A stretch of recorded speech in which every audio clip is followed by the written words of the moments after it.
Yes, welcome. This is F for Rap Critic. I'm your boy Malik 16. And no, it's not Lil Malik or Mr. Malik, but you can always call me Mr. And today we are going over yet another 90s classic that is now turning 30 years old. We are talking about none other than the debut album from Warren G himself, Regulate, the G Funk era. If you have not already, take a moment to like and subscribe to the channel, tell a friend to tell a friend, go visit theraproller.com while you are at it. Man, tried a couple things, played around with the going live thing, and I was not rocking with it. So maybe not something that I'll be repeating a lot of, but that's what it's all about, trial and error. Now, this is one of those unsung and underrated classics that is pivotal to hip hop in the canon of classic rap albums and California music in general. It was released in the summer of 1994 on the Def Jam Rush Associated labels and Violator Management. And this is category 1, where we go over the album, the product itself. We'll jump right into it since we're talking about a rapper producer.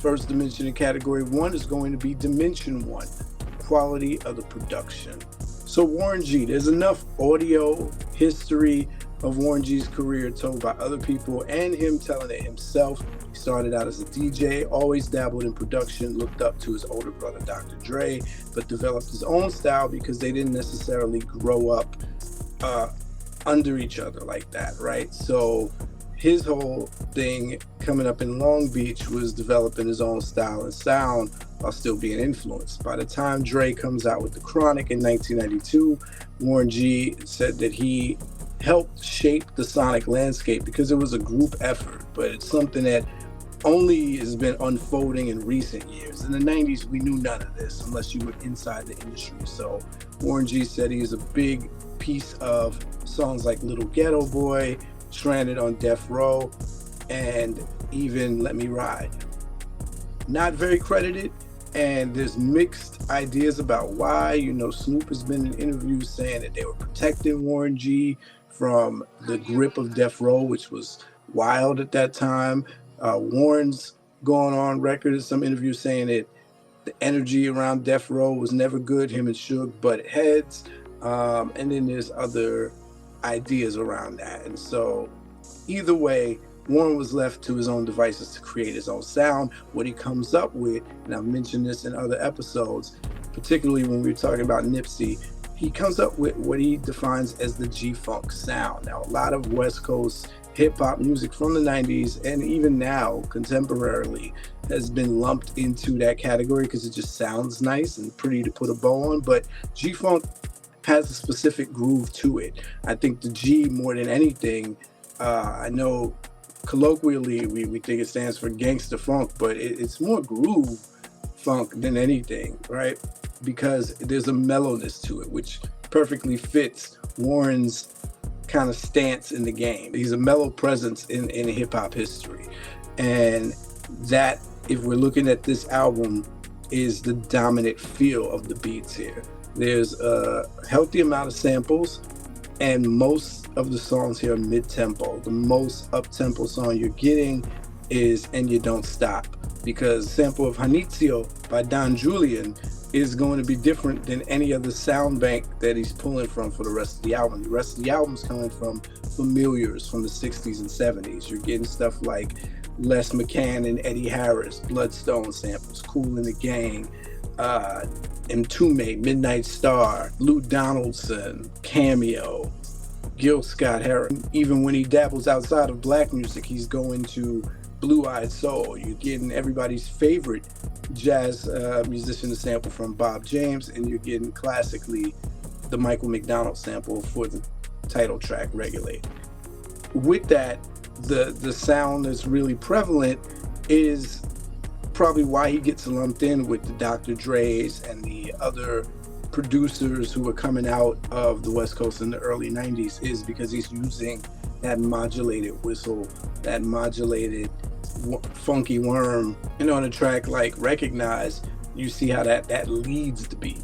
Even on some of the sample beats, it leads. If you look at a track like Do You See, where it's really going off of the sample of Mama Used to Say by Junior. That's the main bass line, that's the main melody. The other main component of that beat that you pay attention to is that high pitch modulated whistle that he has going throughout the whole song.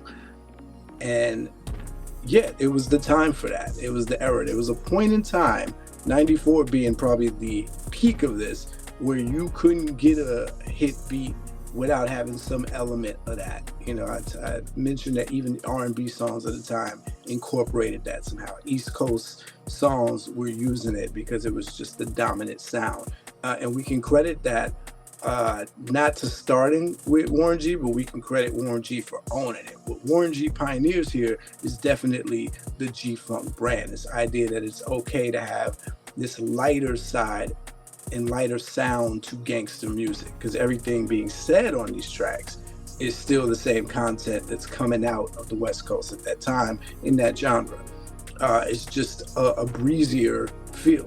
So when you get to a track like This Is the Shack, which samples Ode to Billy Joe by Lou Donaldson, then it's a summertime kind of feel. Not unlike what DJ Quick was introducing with his Compton brand of production, but there's also a more undeniable boom bap quality when Warren wants to not be too mellow. His tracks are gonna have boom bap. So there's only about 3 songs on here that are completely devoid of samples for the main beat. That's gonna be What's Next, Recognize, So Many Ways. That's pretty much it. What's Next has that kind of gritty feel to it, while Recognize has a darker feel, but it's really interesting. You get 3 different feels with those. So Many Ways, another breezy type song. So he's able to match what's going on in contemporary West Coast hip hop that's getting radio played, it's getting played at the parties. He's also pulling from samples that are not so blatantly funk based. You know, we talked about what Digital Underground did in our episode talking about the Sons of the P, where they were going for that George Clinton feel. It's well known how much Snoop and Dre on their solo debuts pulled straight from the funk classics, the Bootsy Collins. They were going full in that mode. Here it's more subtle because it's not about wah-wah guitars and horns. It's really about giving you rider music. It's really music to ride to, cookout even, for the gangsters, a gangster cookout. And by using the cheat code, what Warren does is what all great producers are able to do when they're sampling from classics that are more well known. So what he's doing on This DJ by sampling the I'm Curious by Midnight Star, he gives it a new identity. You don't even realize it. You're busy nodding your head to the familiarity of the beat and not able to place it right away, because it's like, okay, again, you got the modulated whistle starting at that.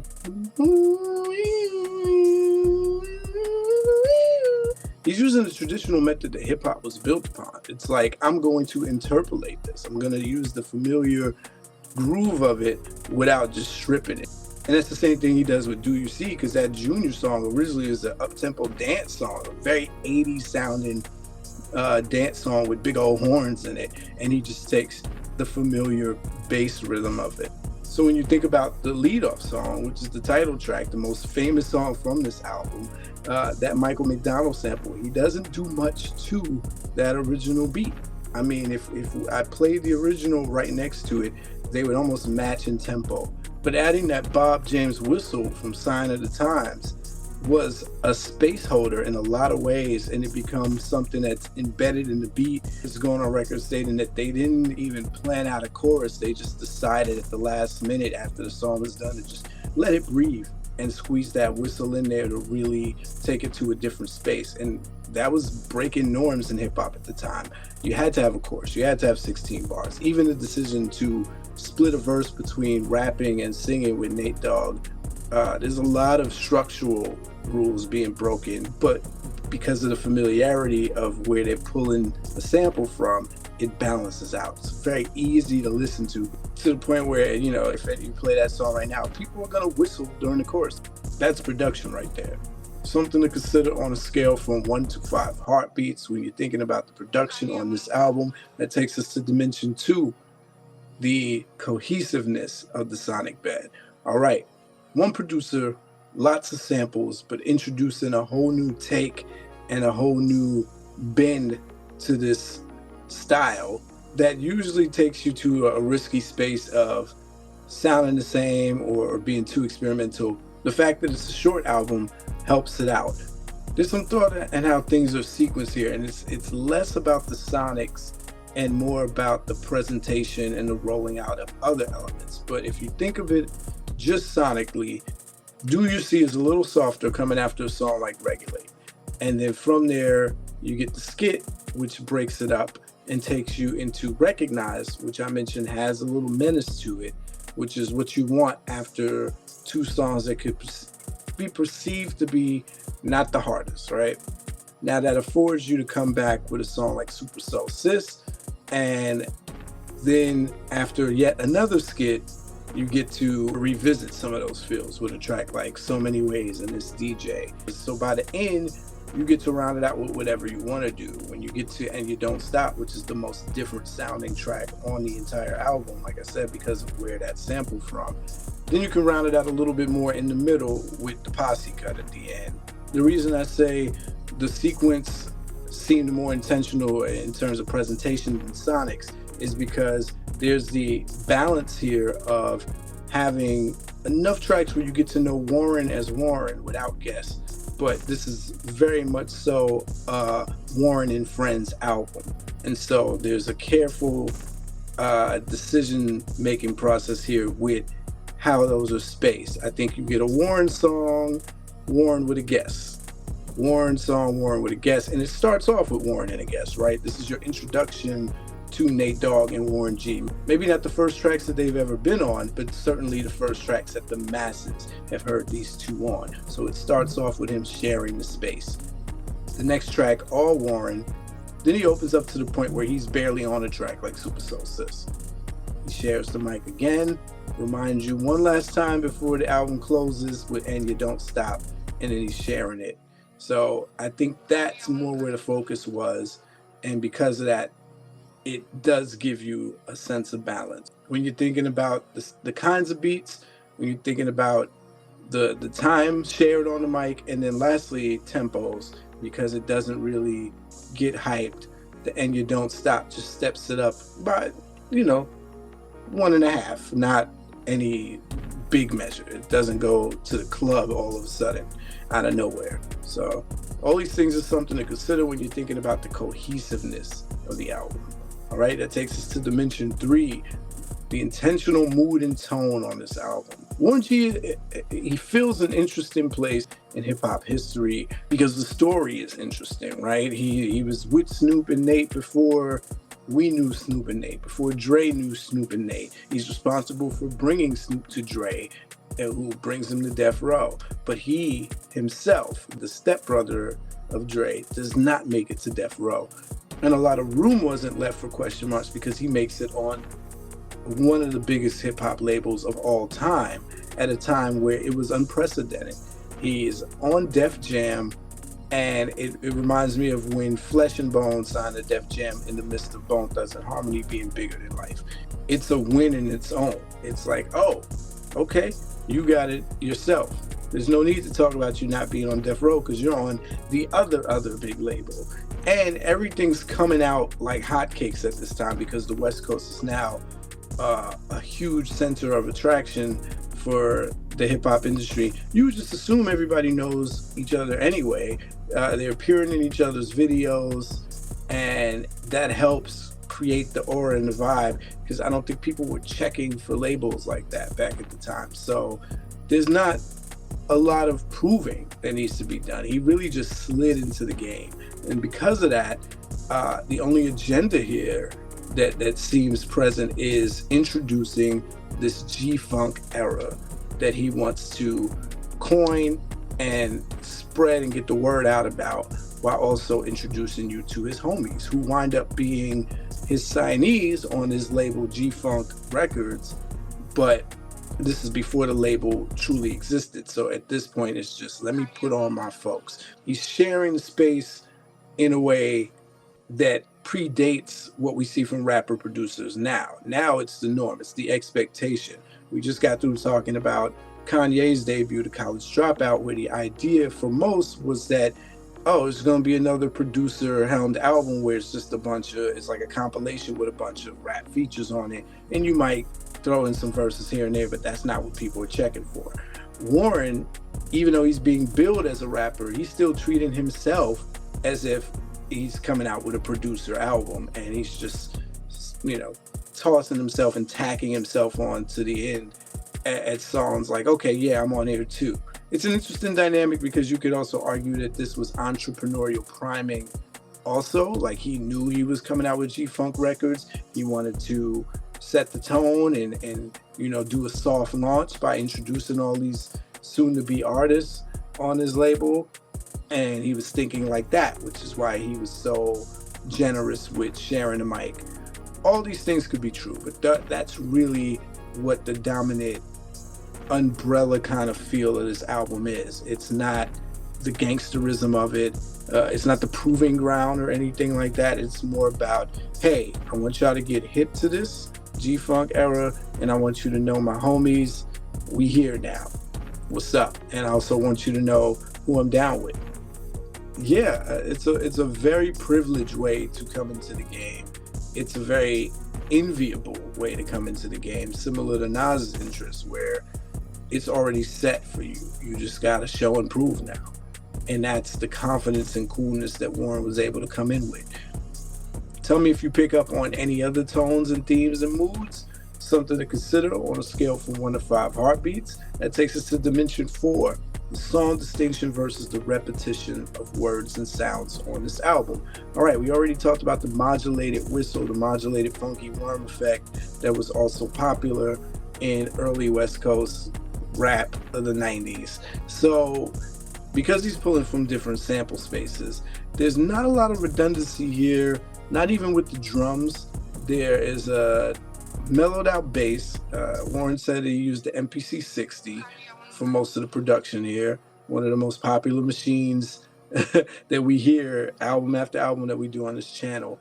And again, because it's a short album, it doesn't afford a lot of runtime for you to be like, hey, this is this. You might get similar feels from beats, but there are no two beats on this album that truly sound alike. Ironically, the last two tracks, And You Don't Stop and Running With No Breaks, lean even more towards East Coast kind of flavor because of those sample styles. It's something that a rapper at that time would have jumped on, and it would have been indistinguishable. Running With No Breaks uses the same sample that the Cellar Dwellers wound up using 2 years later for their group in their debut, which sounded a total different way when you hear it from them, but it's the same kind of feel. So it's, like I said, it's an in-between kind of track and doesn't lean one way or another. It's not too hard, not too soft, pause, and there you go. Sound-wise, not a lot of redundancy because of that. And when we talk about the words, now that's a different conversation. For one, Warren G mentions Snoop a lot, and I always found it interesting that it never really felt like that sentiment or direction was returned by Snoop. You might hear Snoop mention Warren G here and there, but not as often as Warren mentions Snoop. And Warren being the guy that put him on, I don't know if this is more like a constant reminder, let me remind you, I'm the reason you guys know Snoop, or if it's more like he was the coattails. There's a lot of aspects of the Warren G story in hip hop that almost feel like he didn't fight hard enough for his own career. But yeah, he's gonna mention Snoop a lot for no reason on Recognize. He spells Snoop's name out. I always thought that was interesting when he's rapping on that track with the Twins. In recent years, as I mentioned, it's come out, Snoop was ghost penning some of these tracks for Warren, Do You See, This DJ, which is why that whole song sounds more like the story of 213's come up. And then This DJ, Snoop is mentioned again, but there's a lot of that. And when I think about Snoop, he dedicated a verse to Warren G on his remake of Biz Markie's Vapors on his second album, The Dogfather.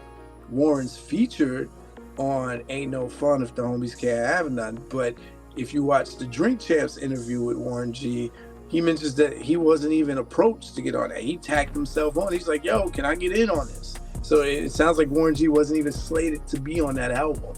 And Warren G's not featured on another Snoop album for a long time after that. Snoop makes a lot of albums, but I can't recall a song where Snoop thanks Warren G personally for connecting him and essentially putting him on.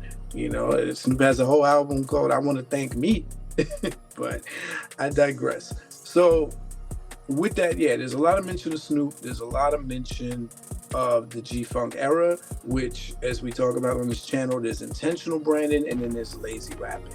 The intentional branding is that Warren wants you to get familiar with the sound that he's ushering in.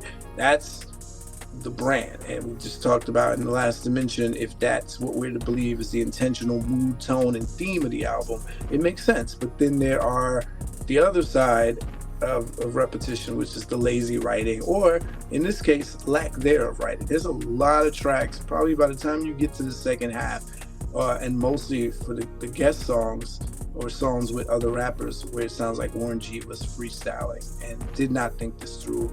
Like maybe they had a rush date for the album and he was so focused on the production and putting the homies on, he's like, I'm gonna freestyle. Or very influenced by the circle that he came up in, that freestyle was the way of the day. You know, when you think about a lot of the verses from Corrupt in the 90s and a lot of the verses from Snoop, it's freestyle. It's not organized, it's not structured. These crazy thought out sequences and you know, stopping and ending points is, oh, I'm rhyming until I run out and find a good enough line to end on. And because of that, you're gonna hear Warren repeat a lot of the same words. There's tracks on here where he straight up curses just to fill the space in. He says MFer 3 times, or MFing like 3 or 4 times in the same little 8 bars just to keep it going.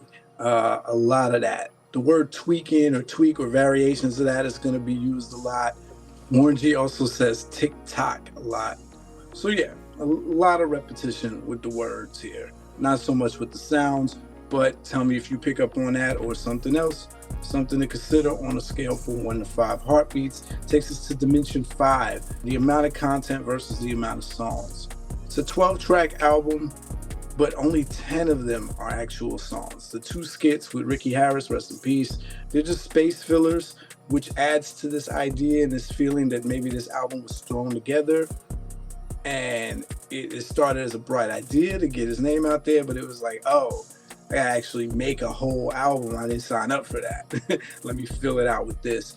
And also to kind of just match the dominant wave of what was coming out of that camp, that Snoop Dre adjacent camp at the time, of having these pimp theme skits and things like that. And so they're there, but it's essentially 10 songs. And of those 10, Warren does really take a break to give you introspection and just different takes on different things. Not super deep at all.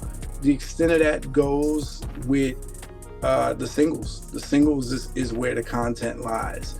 We have This DJ, which is really about Warren's childhood and growing up in his hood.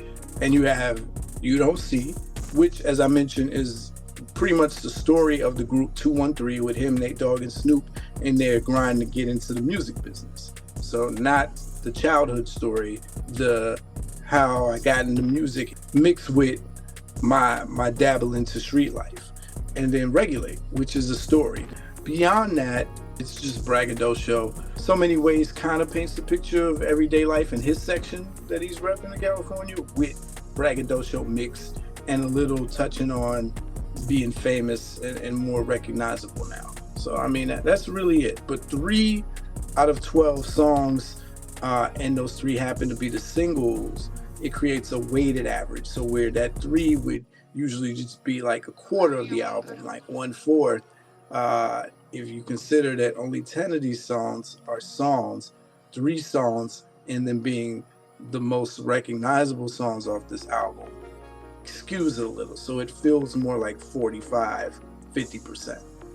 All that's something to consider on a scale from 1 to 5 heartbeats. That takes us to Dimension 6, the features. All right, so we mentioned this is a Warren G and Friends album, or him presenting the future rollout of his label, which, if we think about the movie The Show, which came out between 94 and 95, it set him up as a businessman. It showed the introduction of the group The Five Footers, which is his all-female rap group, and one of the members is on this album 2 times, Josh Skills. Shout out to Josh Skills. She has her own track, Super Soul Sis. Only Wu-Tang were doing things like this at the time, where it's like, oh, I'm not even on the song, or Dr. Dre also. So continuing some of that ethic of, it's not about me. I'm credited already because it's my album and I'm producing it, but listen to sis rap. So Josh Skills is on that and Running With No Breaks. And then Twins are featured on Recognize and Running With No Breaks. And I think Waniac from the Twins is featured on So Many Ways. And then you get the other group, the Dove Shack, which have their own track and they're introducing themselves. So similar to Super Soul Sis, this is the Shack. And then another person that kind of floated between, was affiliated with this camp, but never officially on death row. So another free agent type like Warren G, except for Warren G's now Def Jam star, Mr. Malik, who is Snoop's cousin, apparently. That's the story. And a member of the kid group Illegal, which came out in the early 90s and were known for having a hardcore edge, doing adult kind of lyrics, and even though they were kids coming out dissing the other kid groups at the time, because they had the hardest edge of all of them. It's easy to see why when you're kind of coming up with this connection to all the gangster rap, because he was also featured on the song Pump Pump on the Snoop Dogg debut. So you get him to round it out, and he's not officially a G-Funk Records artist, but he's been affiliated and tied to Warren G more than anyone else, even though Eric Sermon is who supposedly brought Illegal out as a group and got them signed. They have a lot of connections, right? Shout out to Mr. Malik. I tried to get him for this episode. Not an easy person to attack, but I always thought it was dope that he used his real name, and probably influenced me to use my real name as part of my rap name over time. You have Lady Levi, who starts off So Many Ways the same way she starts off Let Me Ride, which gives credence to Warren's claim that he had a lot to do with that track off Dre's album, because it's the same way as "See, what you talking?" Like, it's the patois talking in the beginning, and it's her decision, which cracks me up every time, to go in and out of her patois, from how she's doing the hook in that reggae rhythm, that early 90s crossover reggae rhythm, not true like dancehall style, but then in between she goes, "In so many ways." But it adds a definite feel and flavor to that song, so it serves a purpose. So Lady Levi is this Caribbean influence that's a remnant of the early 90s style, because later on we saw that kind of die out, the use of dancehall or reggae fashion and inclusion in a lot of hip-hop records as we panned out and went into the mid and late 90s. And it reminds me of the use of Prince Idol Joe on a lot of the West Coast stuff. He floated between the Ruthless Records and the Death Row artists throughout the 90s. In a lot of ways, this felt like an insular move, because it's to be debated. Did he not have the access because of the beef with the Death Row or the intimidation tactics from Suge, that he wanted the Dog Pound, he wanted Snoop on the album, but he could not get them. He wanted Dre on the album. To not be able to have your stepbrother on the album, it's a big deal. Dre ends up cameoing in the Do You See video, but it's not the same. It adds to this idea that they're all together, but then when you really think about it, you're like, wow, nobody from the camp was on this LP, and he had so much of a hand in the early makings of the Death Row musical sound and introducing their flagship artists. So really interesting stuff, to the point where having Nate Dogg, who was the most famous feature on this album, and arguably a career made from his feature on this album, created this fight that I don't think could have been won if Warren wasn't signed to Def Jam. Like I said, the other big record label at the time, the biggest rap record label at the time, before Death Row came in and just kind of swept the last 2 years. And so they were able to use their bargaining power to get this song, Regulate, to be a single on the Above the Rim soundtrack the year before, which is a Death Row product, and still be the lead single for Warren G's debut album, which is a Def Jam product. Something that we didn't see happen in hip hop again until the end of the 90s, where we get these shared songs on 2 different albums. Regulate goes down in history as one of the best rap song collabs of all time. It introduces us to Nate's ability to say some of the most ridiculous things and make it sound so velvety and flawlessly smooth. And there you go. 2 stars are born from that decision to collaborate on that track. He could have chose a member of the Dove Shack to sing on there. He could have had Lady Levi on that one, and we would have had a whole different story to tell. So all these things are something to consider when you're thinking about the features on this album. That takes us to Dimension 7, the question of, does the weakest song or do the weakest songs on the album bring it down? As always, completely subjective. It is up to you if you think there are any weak songs at all on this album. The skits always throw in question if there's a need for them, if they stand the test of time, if they're too long, hasn't aged well because of the content, right? Something like a 94 Ho Draft, it's dated already by having a year in the title, but the use of that as a scenario is also trite and has become eye roll material for a lot of people.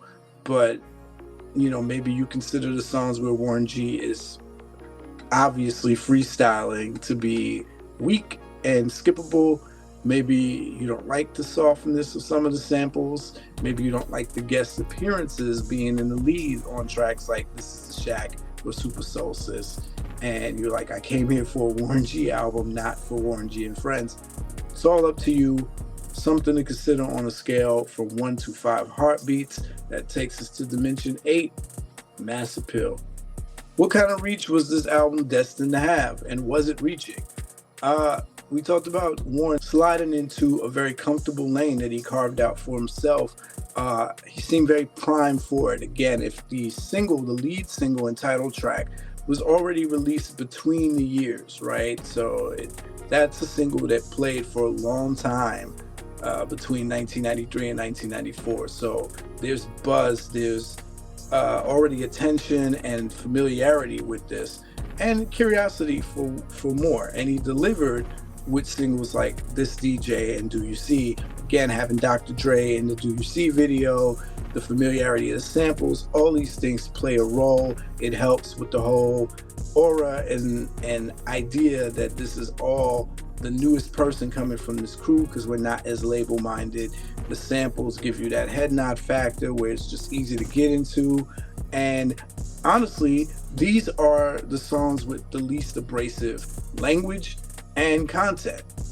Even though Nate Dogg is talking about making bodies turn cold, there are no curses from Warren G on that entire track. And then because he's painting pictures of his life story on the other 2 tracks, very relatably, right? Talking about coming home before the lights turn off. It was vibe music, and it helps that Warren G's aesthetic fit his music. He was mellow and laid back, the music's mellow and laid back. There's this built-in success because that was the wave at the time. So he's just going to benefit from that wave. It's the assumption, oh, I heard this guy on the Snoop Dogg album. He's talking about Snoop. He's Dre's family. Yeah, we're going to give it a listen. This is the hotness. It's similar to what was going on with Wu-Tang at the time. Wu's hot, I'm grabbing anything that comes out the Wu camp. Simple and plain. Hip-hop was so much simpler back then. No need to make a girl song. No need to make a club song. Yeah, the videos didn't need to be flashy. He winds up having 4 videos because the official singles from here start with this DJ you don't see, or do you see, and then So Many Ways. Coming off of Regulators and the album being named Regulators, which I'm sure was a conscious decision by Warren G's team and Def Jam to be like, listen, that's your popular, that's your hit. We want people to know you from that song. Name your album that. Would that formula work today? It still might, because each of these songs are very easy to listen to. I don't know what he could have pulled from this album outside of that. This is the Shack, pretty catchy, and You Don't Stop. So it's not like he didn't have anything else in the tank. Would they have been hits? I don't know. It might have caused confusion because you're like, is Warren G a part of the Shack? Like, what is that? But they had that feel, they had that groove. This album winds up going triple platinum. It goes to number 2 on the charts. So the proof is in the pudding. All right, that's all something to consider on a scale from 1 to 5 heartbeats. That takes us to Dimension 9. 3 eyes, impact, innovation, influence. Enough cannot be said about the impact and legacy of the title track, the single Regulate. Michael McDonald himself has gone on record many times saying that this album helped his career. It helped his son bond with him because, you know, it's like, oh, it's his bridge to his music through a rapper. And it's given him a new life. They've been able to perform it a couple times. And people have gone back and discovered Michael McDonald's song from this song. This song has become a karaoke hit. It will not be uncommon to find teachers at any given 5 p.m. post gathering to choose this song to sing in unison. It's as ubiquitous and as well known and easy to recite as the Fresh Prince of Bel-Air theme. It is that kind of hip-hop canon event that has gone down in history. That alone secures the legacy of this album, but we want to talk about more than that song. We want to talk about the impact of G-Funk. Now, I know there was a documentary that came out from YouTube titled G-Funk. Make no mistake, Warren G is the one who coined it and gave life to this breezier sound, and I do think it lives on in different ways. I think it can be dated back to DJ Quick, but I think Warren was the first one to name it. And similar to DJ Quick, I think Warren is able to give you some more quintessential boom bap type hip hop stuff and not just be limited to that lane of these smooth grooves. But yeah, because of that, it just feels like Warren has not gone out his way to claim it. We've heard DJ Quick in recent years make little comments like he's forgotten or he's left out of the big conversations. Warren doesn't seem like he cares about that, or unless you ask him. You ask him in an interview, he'd be like, yeah, man, I don't know. But clearly there's not the hunger there, which is probably to his detriment and his benefit, right? He'll go down in history as too humble for his own good, which is way better than being look at me, I need attention, I'm clout chasing, and I'm sounding ungrateful for the fame I do have. Warren's moved on and been doing barbecuing and is happy producing and dropping albums when he feels like it. This is also not the last album to give him hit songs. To come out and have 3 additional singles after one of the biggest rap singles in hip-hop history, that's a successful album. That's a successful rollout. To do it on your own, there's some bragging rights there, whether he got forced to have to find his own way from the exclusion from the death row or the protection, as Snoop has characterized it, keeping him from the theft that was going on there and in some of the drama. It benefited him because it's also gone down on record this idea that he saved Def Jam by being their flagship West Coast artist and bringing them out of financial uncertainty at a time where they were trying to figure themselves out. This is a flux time in hip hop where it wasn't the Def Jam that you saw in the late 90s where they had this rollout roster. Their roster was changing. It was going from Boss and The Family and Nikki D and Third Base and LL Cool J being their most reliable go-to, but his last album getting met with lukewarm reception, to now having these new faces, and Warren was the beginning of that turnaround. That's a lot of stripes and badges for one rapper, one very humble and mellow rapper, to be able to boast of. And so there you go. He introduced Nate Dogg to the game. So once again, securing his space in hip-hop history, I introduced one legend, I introduced another. And for a long time, because Nate Dogg didn't have his solo album debut until after the 90s, Warren G provided the platform that made him a household name with their collaborations. Like, nobody does it better.